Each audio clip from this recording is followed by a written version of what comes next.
The government has been anxious to avoid any outcropping of reverse racialism which might be expected, particularly among an ambitious younger generation. Kivukoni College in Dar es Salaam is an adult education institution, most of whose students are young people in public service. Without much training or education, many of them have been catapulted into responsible jobs formerly held by Europeans or Asians. In this seminar, they are discussing the future for the country's non-Africans as they see it. I think the European in Tanzania has no reason to fear if at all he's a real Tanzanian. If at all the country or the people can really see to it that he's not wearing the face of a Tanzanian when he's here while he's got other objectives. I believe that most people in this country really see the point that color means nothing to them. But what is more important to this country are the services that any person can offer. I think time of thinking that I am a European, this is African, I think it has come to an end. That So belongs to we history. all cooperate together. Europeans and the Asians, the same. Most of the Asians possess a very, very, very great wealth in this country. Wherever you go, you find Patels building new industries, you see. What the nation requires them to do in this country, in Tanzania, is to encourage them so that they invest their money that they already possess and not to scare them away to India or to Pakistan, you see. We should encourage them to make Tanzania as their home, you see. This is the major role they can play, I think. Nyerere has constantly preached and practiced non-racialism and full acceptance of Tanzania's non-African minority of about 1%. This policy has never been very popular. The biggest problem comes from the nearly 100,000 Asians. Traditionally, they have been the dominant merchant class living in self-centered, separate communities. While trying to Africanize commerce, the government would like the Asians, or at least the rich ones, to remain in Tanzania and invest their money in new industries. But the fact that only half the Asian community has elected to become Tanzanian citizens indicates their state of indecision and insecurity.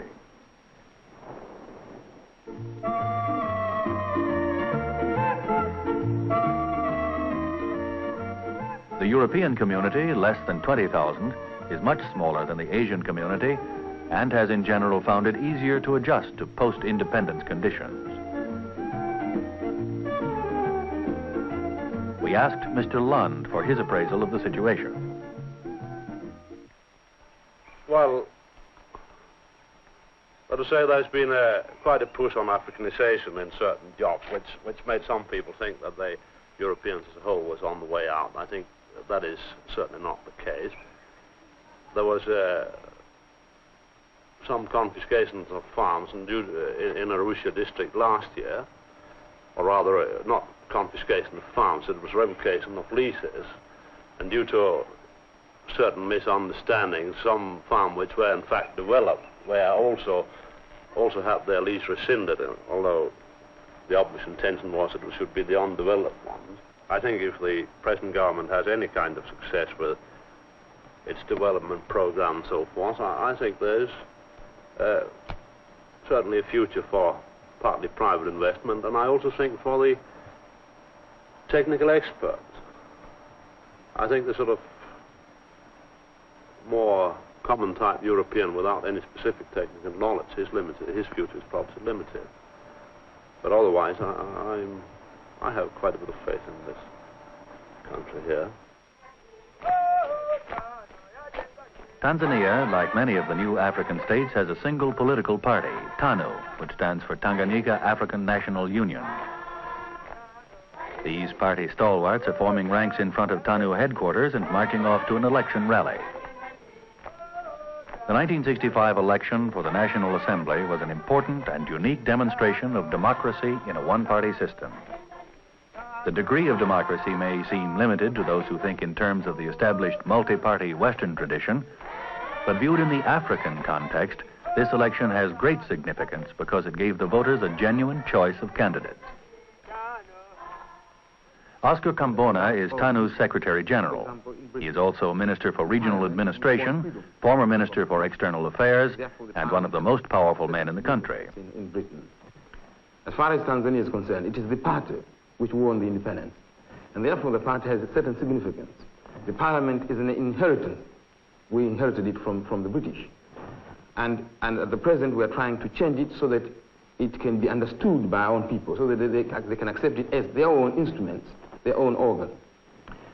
While the government does not extend up to the village level, the party extends to almost every 10 houses in the country.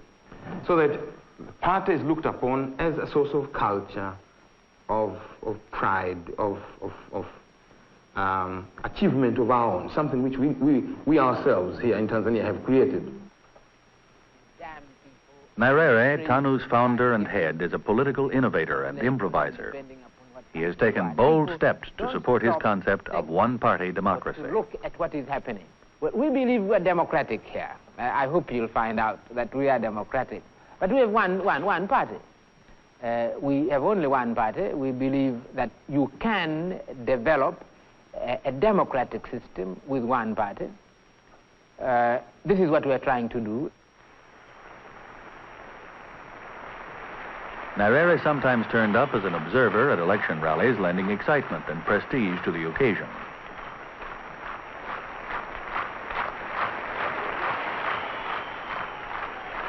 He was always careful not to show favoritism for either of the two opposing candidates.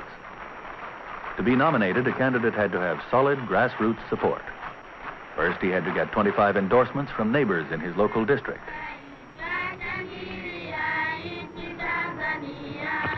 All candidates were then ranked by the TANU district's leaders, with the top two being recommended to the National Executive Committee.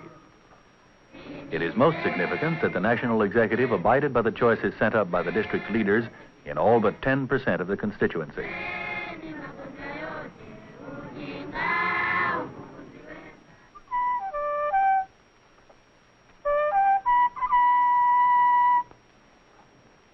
The sound of the ram's horn summons the Chaga tribesmen who live on the slopes of Mount Kilimanjaro to an election rally. Most families here own small coffee farms. They are prosperous, independent, and politically alert.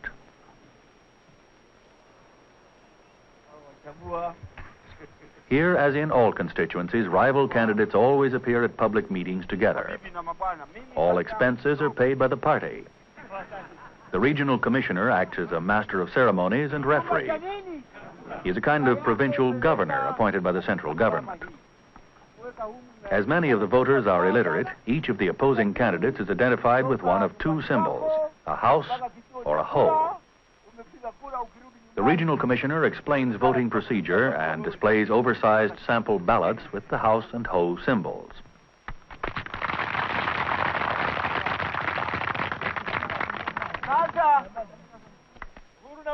Solomon Eliufu, the incumbent, is the Minister of Education. His opponent, Mr. M.A. Aikael, is a local businessman who owns restaurants and bars. Eliufu stresses his experience in government, his superior education, and implies that his opponent has been involved in corrupt practices.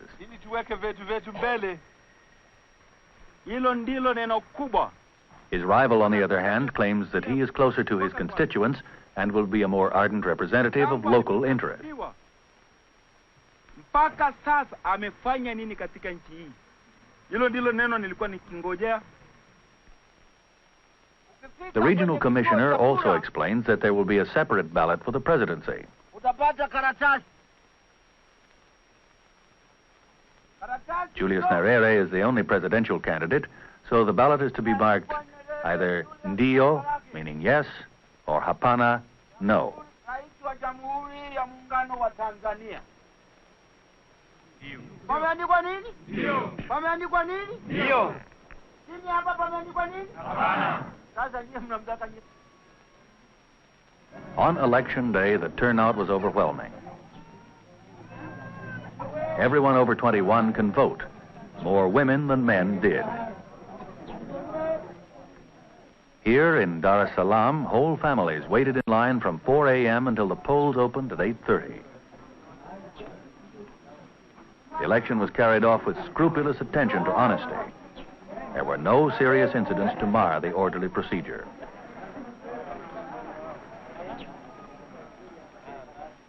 The young civil servant who was responsible for seeing that everything ran smoothly during the weeks of electioneering and on voting day is the 29-year-old supervisor of elections, Pius Msekwa. Msekwa's regular job is chief clerk of the National Assembly. Now, when a person comes to register as a voter, he is issued with a card like this, which we call a voting card. It's a plain card.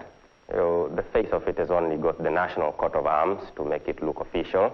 And inside, it has very little information. It just contains the name of the voter, the constituency in which he is entitled to vote, and the polling district, which is the smallest polling unit. So every person whose qualification we are satisfied with is issued with a card like this. Therefore, on polling day, all that he is required to do is to present this card at a polling station, and he will be given a ballot paper.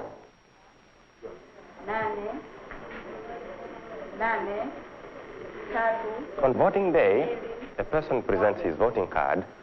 We stamp that with an official stamp to show that that card has been used. But that doesn't prevent a person going out to get a second card and claim to vote a second time. We got a system of preventing that, and we use indelible ink with which we mark some part of the voter's thumb, which remains clearly visible for 2-3 days.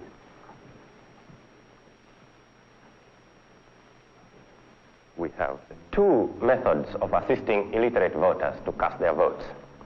The first method is the use of symbols on the ballot paper. The symbols are only two. It has got to be either a house or a hoe. The other method is to ask our presiding officers, that is the people who are in charge of polling stations, to help mark the ballot papers of the illiterate voters.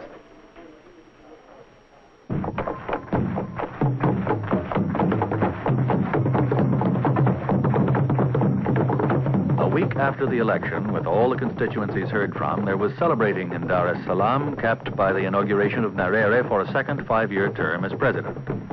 But it was the results of the National Assembly contests that were the most significant, full of surprises and upsets. 2 cabinet ministers and 6 junior ministers were defeated. A number of other party stalwarts lost their seats or found them closely contested. What this seems to indicate is that on the local level, voters took full advantage of the opportunity to support candidates who represented their special interests and to voice opposition to men who symbolized unpopular government policies like higher taxes. Thus, the Minister of Finance, Bomani, was defeated.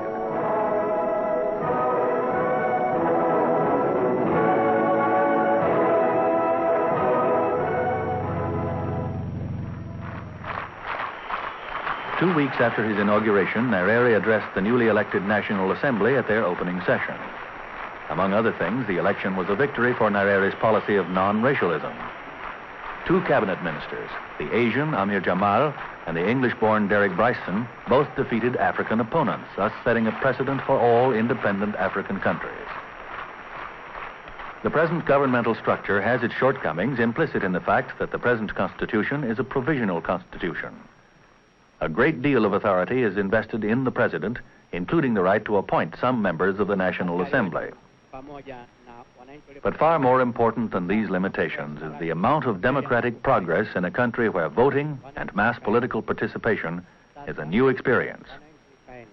Indeed, the meticulous attention to honesty and the peaceful conduct of the 1965 elections stands in contrast to recent elections in many other parts of Africa, where the trend has been away from democracy. But while Tanzania celebrates political and nation-building advances, she remains at the mercy of forces outside her borders. How does a young and weak nation deal with the great economic and political powers of the world? The developing countries of the world, they have been, as a group, they've been talking to the developed countries to try and perhaps prick the conscience of the developed countries about this dilemma of the developing countries. We are producers of primary products. Sometimes we have a single dominating crop like sisal. We produce we plan on the basis that prices are X, and then within a few months we find prices have dropped down, and there's nothing we can do. And this is true about our sisal, about our coffee, about our cotton. It's not merely a Tanzania problem. It is a problem facing all the primary producing countries of the world, and we are talking to the developed countries to find out what can really be done to stabilize prices. Tanzania is primarily dependent on the West for both trade and aid. Western countries are helping with industrial development, which is still in its infancy.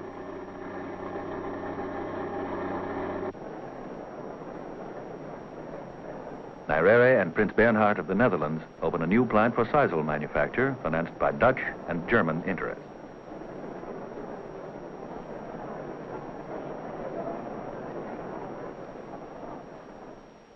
The policy of this factory and the others which exist and will be established in this country must be to expand production and then capture markets which are now being supplied by these other countries. It's very good indeed that the products of our new factories should break into markets where Tanzania sisal has not previously been sold. Tanzania is trying to develop new markets. Some consumer goods from communist China are appearing in the shops, made possible through Chinese credit. But so far, they haven't made much of a dent in a market dominated by European and Japanese goods.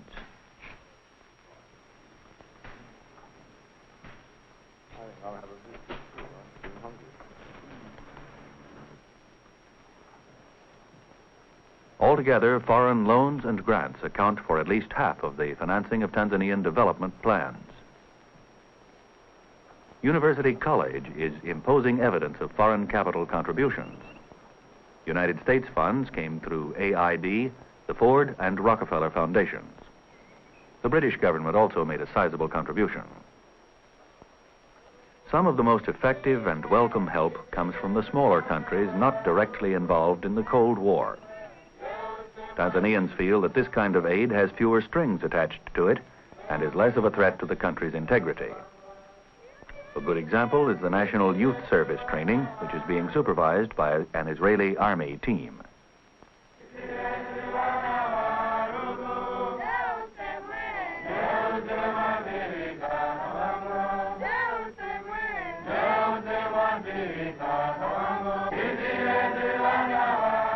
These young people will be trained as a military reserve, but will simultaneously be given the discipline and technical skills needed for nation-building development projects. At the National Youth Service Camp at Ruvu, the Israeli army officers in charge have had first-hand experience in coping with both military and agricultural problems under hardship conditions.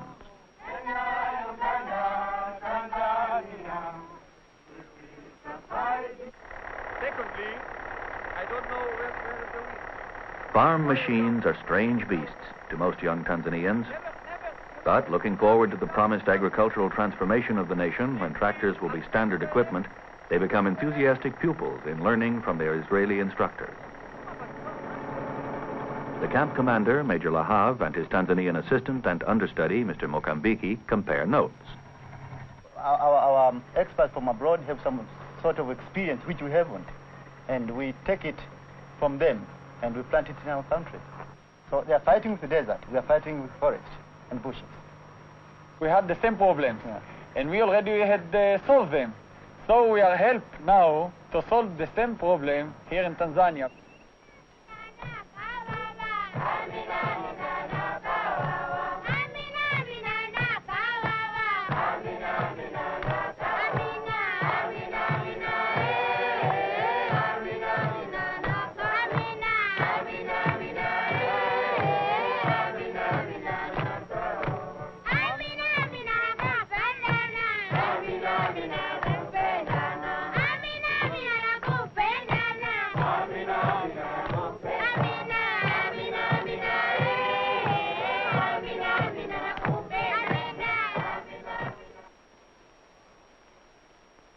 The Tanzanian People's Defense Forces are now under the command of Tanzanian officers, but further training is given by Canadians. Total military strength is only about 2,000 men, but will be supplemented by National Service reserves. This does not include the Zanzibar forces, which are virtually an independent command. Indeed, the separation of authority between the mainland and Zanzibar in the military sphere points to the basic problems in the overall relationship of the two partners in the Union.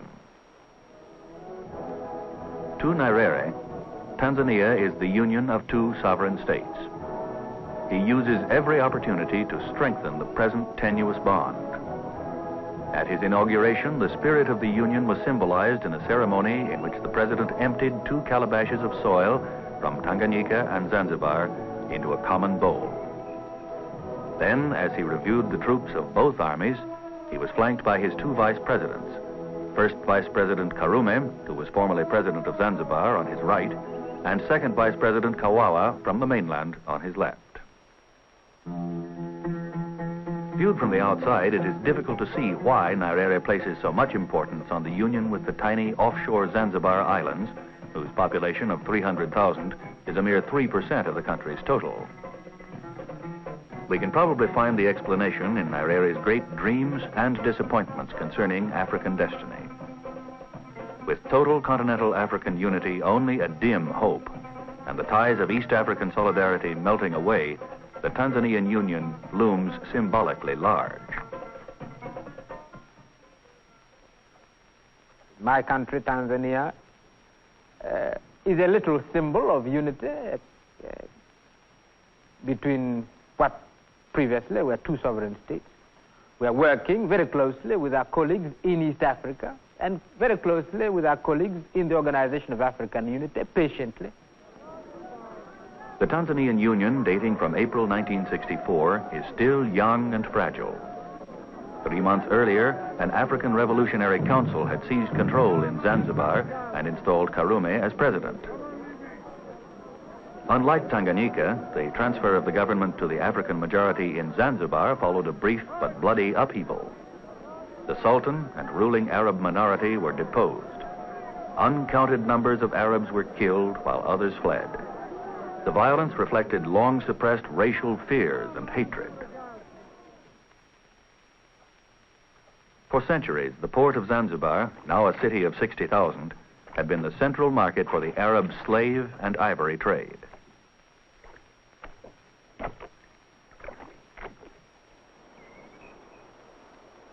More recently, Zanzibar became known as the Clove Islands. Its clove trees yield 80% of the world's supply.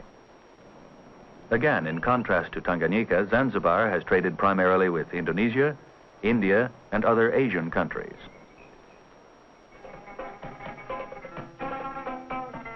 Today, Zanzibar is aligned with the East and communist bloc countries for both trade and aid.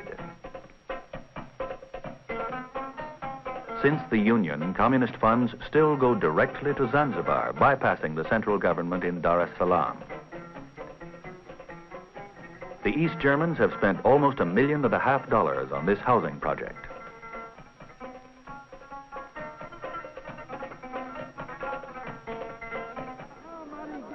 The army is trained and equipped by the USSR and by the People's Republic of China.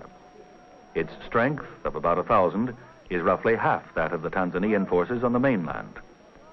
As we have noted, there is officially only one force, but in reality, this Zanzibar brigadier is in full command of an independent army.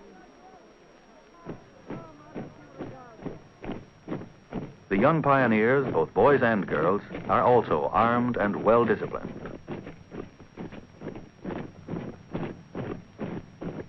Nyerere finds himself in the delicate position of trying to sustain and strengthen the Union without military power or economic leverage. Characteristically, he is relying on patient persuasion backed up with generous concessions. Zanzibar fills about 1/4 of the seats in the National Assembly and has 4 cabinet ministers in the central government. Nyerere campaigned in Zanzibar prior to the presidential election and got a relatively greater vote there than on the mainland. There are indications like this that his tactics are paying off, but it's too soon to be sure. If the Union does hold together, once again Nyerere will have succeeded where other African states have failed. In a further expression of his hopes for African unity, Nyerere has given shelter to many exiled groups fostering African majority rule in territories remaining under white domination.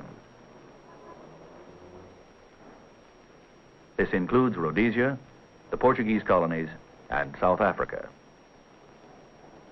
Thus, Tanzania has been the host country to the Organization of African Unity's Liberation Committee, with Oscar Kambona serving as its first chairman. As we were the first country to be free on the eastern part of Africa, the freedom fighters or the leaders of freedom movements, the whole of Africa, came to stay here in Dar es Salaam, and they're staying. And then it is easy also for the Liberation Committee to get in touch with the freedom fighting leaders, because then they're around us here. Nyerere's insistence on majority self-rule in Rhodesia expresses his belief that Africans must take collective responsibility for African problems. At the same time, he realizes that his country is entirely at the mercy of the great powers in relation to the Cold War. In the power politics, we find that the power blocs would prefer that we choose one side, and we cling to that one side. The idea that we should look at them and say, we don't understand your quarrels, or we don't want to be involved in your quarrels, this they find difficult to understand. They would rather we pick China and we say we want to be a satellite of China, or we pick the United States and be a satellite of the United States. Actually, if we did either of those, they would still be accused. We would still be accused of doing the wrong thing.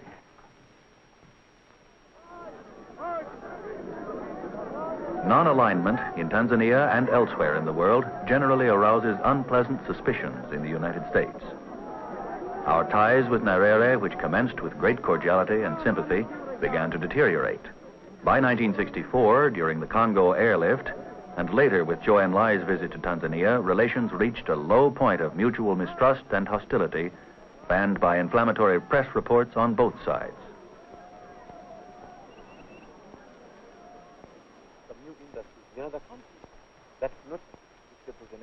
Kivukoni students expressed the views on non-alignment and the United States currently shared by most of Tanzania's better-informed citizens. What America needs to understand and always bear in mind is that we are an independent nation, and as such, we have committed ourselves to the policy of non-alignment. We really aren't interested in what ideological differences there are between America and China. We are able to make our own minds, and this is exactly what it means to be independent. Therefore, if at all we see that this thing is good enough, is good for this country and it comes from America, okay. If this thing is good and it comes from China, okay. Now, over there we know there is America, over there there is China. There are some differences between those two countries. We are not Chinese, we are not Americans, but we are Tanzanians. Therefore, we have to think like Tanzanians, and we act like Tanzanians and decide like Tanzanians, not like Chinese or not like Americans. Now, what worries you people is that you want us, what Americans want is that they want us to behave, no, to think like Americans. Or no, to commit ourselves to Americans so that we dislike the Chinese. And we have no reason to dislike the Chinese. And then maybe there is a power bloc in the East which wants us to dislike the Americans. We have no reason to dislike the Americans. In addition, if at all a situation comes up that might bring some differences between Tanzanians and Americans, well, that is the situation which we have to meet as it appears. But as such, we have no reason just to wake up one morning and say, now to hell with America. Why? Another point is that Americans and the Chinese think that through the aids they give to Tanganyika, they could say anything to Tanzania. Tanzania is not worried because of what they give to Tanzania at all. They should understand that whatever they give it on their own will. And we are not to follow what they do or give to us because they have assisted us in certain things. We are after one thing, development, economic development. I think you have seen our 5-year plan or have heard of it. And in that, we still pray, if possible, U.S., you the U.S., and them the Chinese to help us. That's what we are after. We are not clinged to one place. When it doesn't matter how many million US can be in here or how many million Chinese can be here. If they can help us in the right way we choose to be helped, that's what we're after. We can make it. That advocated our views open to the world by the number of students who are schooling abroad. We have, I think, more students schooling in West countries than in East countries. This alone proves that we are not heading West because we need their help as well as East. Again, I actually ask a question and answer it myself. It's about why doesn't China become worried since we have got so many American Peace Corps here, and I think we have none of the Chinese Peace Corps here. Moreover, China is not worried at all. Why is America so worried?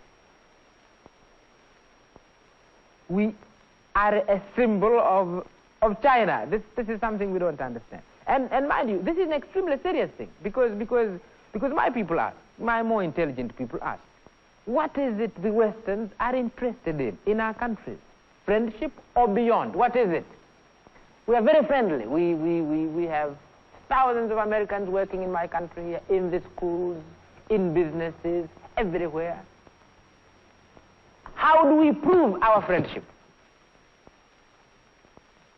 Perhaps the best way we in the United States can reply to Nyerere's question is to make it unnecessary, show that we value Tanzania's independence and survival more than her commitment to our struggles, and accept without rancor her posture of non-alignment in the Cold War. Julius Nyerere is a quiet revolutionary, advocating the growth of democracy, a mixture of socialism and private enterprise, non-racialism, and an Africa united under African rule. As a nation, Tanzania is still young and very poor. To grow strong, she will need the continued commitment of her people and her friends among the great and rich nations. Nyerere pilots a fragile ship of state. It is in our best interest that it does not founder.